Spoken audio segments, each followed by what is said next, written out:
that my closure was over here and nobody told me.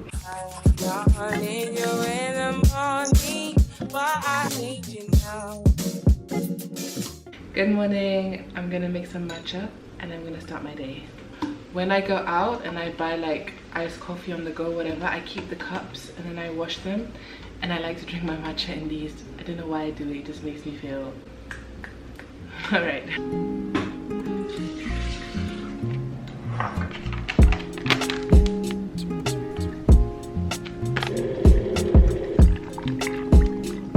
God first in your profile, no evidence of a godly life. Proverbs 31 woman in your profile, no evidence of a godly life. Singing on the platform and they got nasty attitudes in person. This is people who preach on platforms, but their wife hate them and their children hate them. Matcha is so good, and I started drinking matcha in the pandemic because I used to be like a coffee girl, like an iced coffee every morning, but the acidity, like my stomach, my skin, it just didn't work out for me. Coffee and me, we don't go well together. So I was looking for alternatives, and my co-worker at the time, my manager, not my co-worker, she was my manager at the time, she told me to start drinking matcha. And if you're from London at the time, Pret was having like a £35 a month subscription, and then you could buy as much coffee as you wanted. This is when we just left the pandemic. It was like 5 coffees a day, so I got the subscription and I was just drinking matcha all day, and then that's where the addiction started.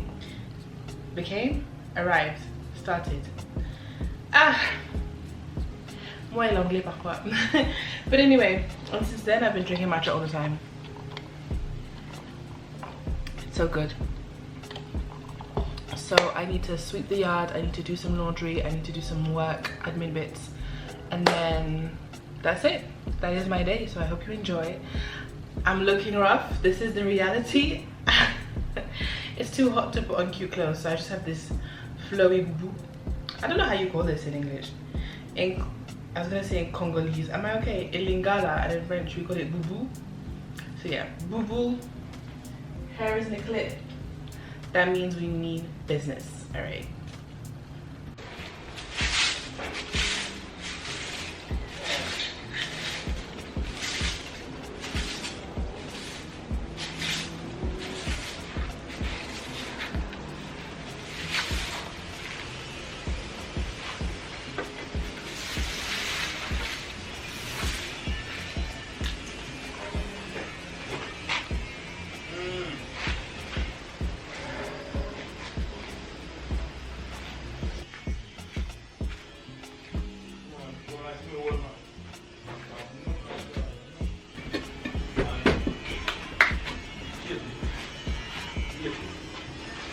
I should be packing because I'm going away tomorrow.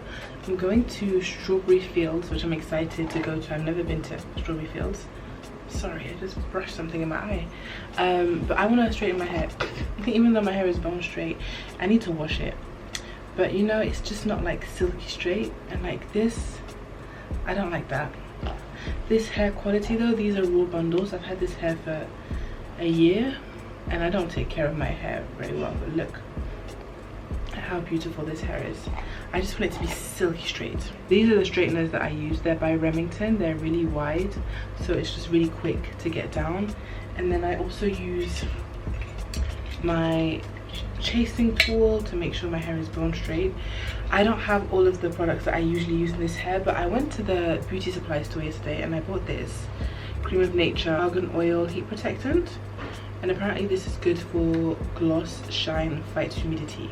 So while I straighten my hair, I think it would be a good opportunity to, like, you know, talk a bit about my experiences, what I'm doing currently, you know, give you a little insight of my life. So going back to what we were talking about, I've been living alone for 9 years now. 9 years, because I moved to London when I was 19 and I'm 28. So I've been alone for 9 years, and it's been such a blessing to live alone. And during that time I've relocated, because I've lived in I've lived in London, I've lived in Madrid, I was in Madrid for a while, I lived in Rotterdam, and now I'm in Jamaica, between Jamaica and London and Brussels. and I've learned so much about myself whilst living alone, but I don't want to glorify it and be like, you discover yourself and everything is beautiful, because honestly sometimes it sucks. But please don't see this as me complaining at all. Like, my living circumstances are brilliant. I'm so blessed. Like, I am just so blessed. I can't even come on here and pretend. Like, it's been just so, I've been just so blessed by God, and my family and everything. So I'm not going to really talk about like the logistical side of things, but I do want to talk about the emotional side of things. And I'm not gonna lie, sometimes living alone is really hard, especially if you don't have like your tribe and you don't have people around you, like you're on your own. When I moved to London, I moved for my studies, and then I made some great friends, but they obviously, two of my best friends, they're from the Bahamas, and we were like a trio, so we were always together, and they moved back to the Bahamas, so I was literally on my own. I had another friend who is like one of my closest friends today, who is from Belgium, so where I'm from, but you know, she had her life. And in London, everybody, in a city like London, everybody has their life. Everybody's working schedule is different, so you just sometimes can spend weeks alone. Even if you have friends, you can spend weeks alone. And even if you, when you don't have friends, it's even harder. And then I spent a few years alone. Like, my friends had gone, so I was like just there working, going home. I would go back to Brussels. All of my money was spent on Eurostar. I would just go back to Brussels because I just didn't want to be alone. And then God blessed me with meeting other girls who were also from Belgium. All my friends are from Belgium. Other girls from Belgium, and then one girl I met at work, and we became super close. But still, even with like that, I have a tribe in London, and I always say to them, they're like my people, my family over there. It's just really hard, you know, it's just really hard day to day. It's just really hard, and especially if you're not from the city. Like, I don't know how people make friends in London, because honestly, I always say this, like, if I had not met the girls from Belgium or French speaking, I wouldn't have friends. Sometimes you want to do stuff, sometimes you want to speak to people, sometimes you go through things and you're like, I don't want to call back home because I don't want to worry my parents, I don't want to worry my mom, I don't want to worry my brother. And so you just sit there, and if you let your brain go to that place where you're just overthinking everything, it can be very very dangerous. So that's one part of living alone that I don't enjoy.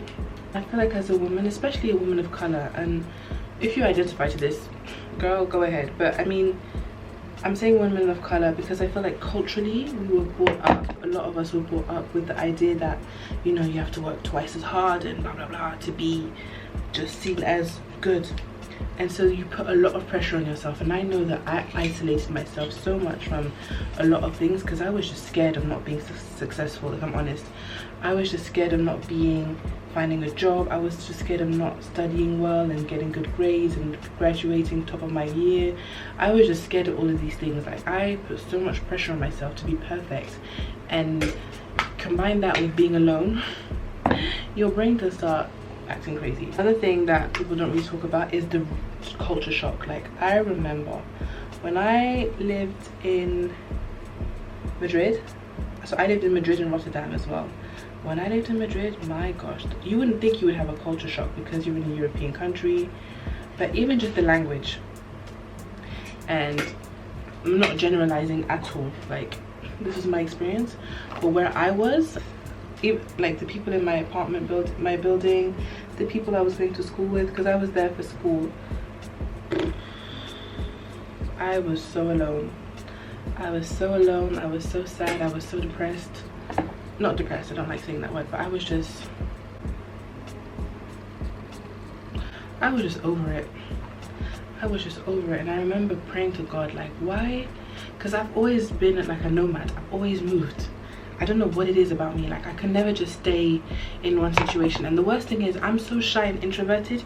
You'd think someone like me would want to stay in a familiar environment, but no. Don't know why God made me the way He made me, but I always end up moving. It's good because I've been exposed to so many things and I've learned so much, and I do recommend it, but just be prepared. Like, people don't, they prepare you with the logistic stuff, they prepare you that it's going to be hard to find an apartment, find a job, they scare you with the finances and all of that. Yeah, that is all real and true, but it's just the loneliness, you know. And then as you get older as well, sometimes I feel like because I've lived abroad or because I've lived away, I've kind of hindered my journey in like meeting someone, settling down. And I know I'm still young, 28 is young, but it's like you see all your friends back home buying apartments, buying houses, having children, settling down. If that's not what you want, girl, then live your life. But for me, I used to be kind of not ashamed, no, actually, yeah, the word is ashamed. I used to be ashamed that like that was what I wanted, and that is what I was working hard towards. You know, I was working hard towards making sure that I could provide for a family. That was kind of my motivation.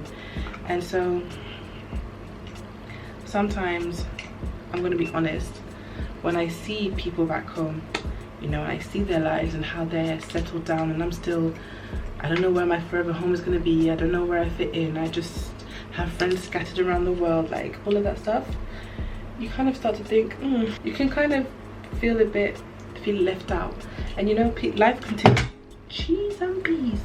Life continues. Mais en fait, on va pas se brûler.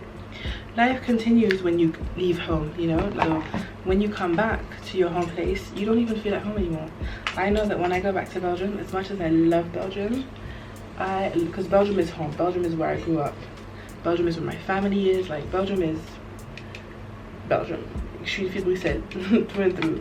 But what I'm saying is, I don't feel at home there, and it's really hard because I don't feel at home there. I've been in London long enough, and you would think that I felt at home in London, but I don't really feel at home in London. And it's just like, where do I feel at home? And people say, yeah, you feel at home, you have to make a home, but you don't make a home alone. You know what I mean? And it's just like, did I do the right, like, was I chasing the right thing? These are thoughts that you have and that you will spiral having when you're alone.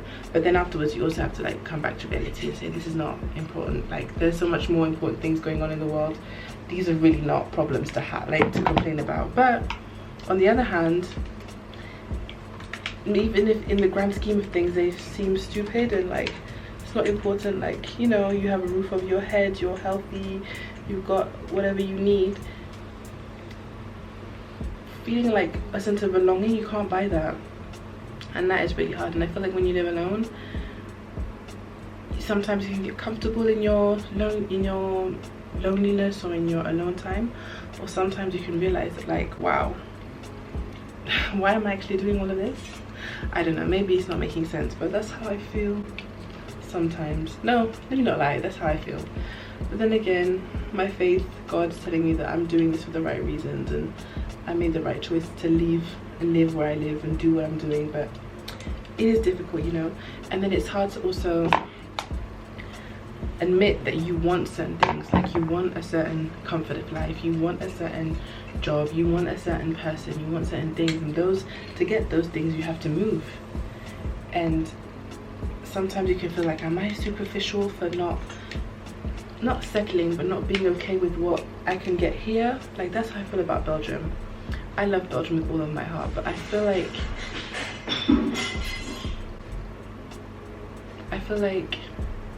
professionally, I won't thrive in Belgium. Maybe I'm wrong, but I've tried working in Belgium and it didn't work out.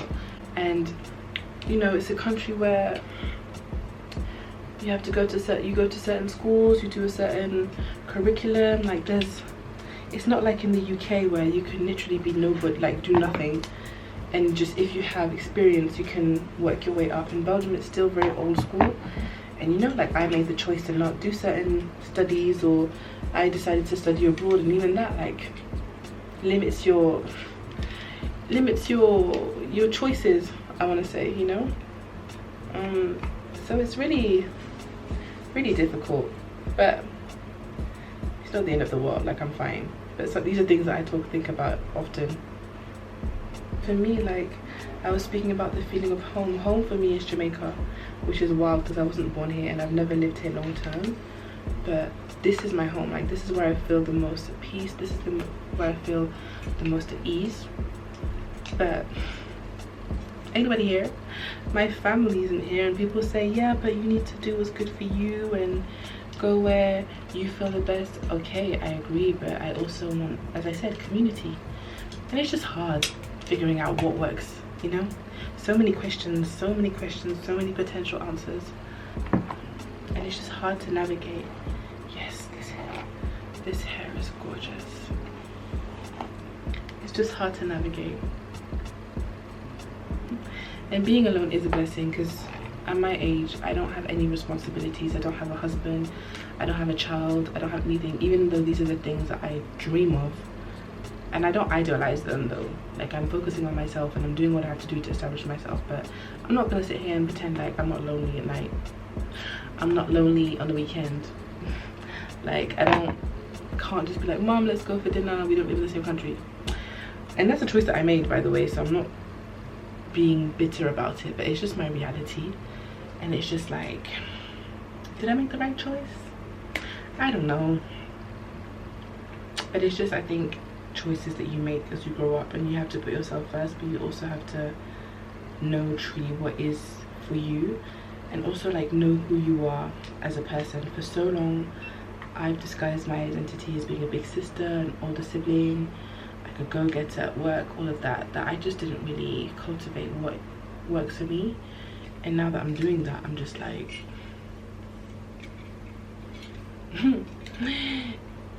this is not going with the script, but it is what it is. So my advice for you, not advice, but my experience and the things that you can maybe take from this video, if you're thinking about living abroad, is definitely do it. Definitely do it, because although I've kind of ranted for like 20 minutes, it's great experience. Great experience. Live in a different country, learn a different culture.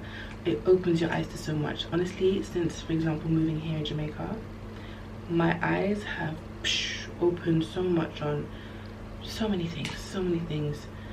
Not only how grateful I am for my life, but I've learned so much. I've met so many amazing people that I would have never met, you know, made connections that I would have never made. There's a lot to do in Jamaica. Honestly, it's very vibrant. You wouldn't think that because it's an island, but there's so much to do. And I think if you're thinking of moving, you should definitely challenge yourself to do more. But yeah, I recommend it, but just be prepared for the loneliness. But loneliness doesn't kill you. You feel lonely, you cry, then you get on with your day. That, I think, is what it takes to be great, if that makes sense. But yeah, these are things to consider if you're thinking about it. But if you're thinking about it, do it, because I've done it 5 times. I've moved 5 times and I don't regret any of them, and they all came with their challenges, they all came with their blessings as well. Donc voila, my closure was over here and nobody told me. It doesn't matter. I hope this video was informative. Thank you so much for watching. Bisous bisous, and I'll see you in my next one.